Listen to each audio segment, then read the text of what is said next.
2026 ජනවාරි මාස 8 වන දින අසරු 2ට නිකුත් කරන හෙට දිනේ සඳහා වන කාලගුණ නාවකය.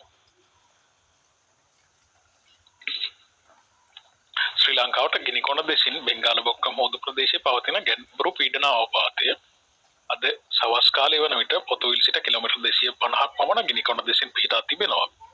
ඒ නිරිත දිග බෙන්ගාල බොක්ක හරහා බටහිරට බරව වයඹ දෙසට ගමන් කර ජනවාරි මාස 9 වන දින පසරු කාලයේදී ශ්‍රී ලංකාව වෙරළ තීරයට ගමන් කරනු ඇතැයි අපේක්ෂා කරනවා.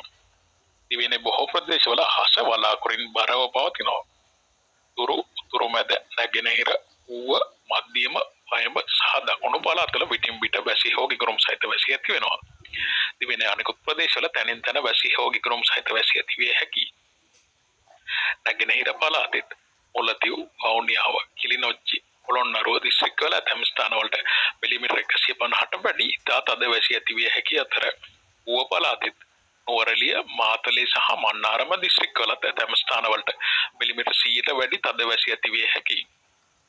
මධ්‍යම කඳුකරේ නැගෙනහිර බෑවුම් ප්‍රදේශවලත් උතුරු මැද වයඹ මධ්‍යම ඌව නැගෙනහිර සහ දකුණු පළාත්වලත් ගම්පහ සහ කොළඹ දිස්ත්‍රික්කවලත් විටින් විට හමන පැයට කිලෝමීටර් 50ක 60ක පමණ ඉතා තද සුළං සමග විටින් විට හමන පැයට කිලෝමීටර් 70 දක්වා වන ප්‍රහාරාත්මක සුළං ඇති විය හැකියි. මේ පිළිබඳ අවධානයෙන් කටයුතු කරන ලෙස ජනතාවගෙන් ඉල්ලා සිටින්න කැමැතියි. මම කාර්යනිරත කාලගුණ විද්‍යාඥ ශ්‍රීමාල් හේරත්.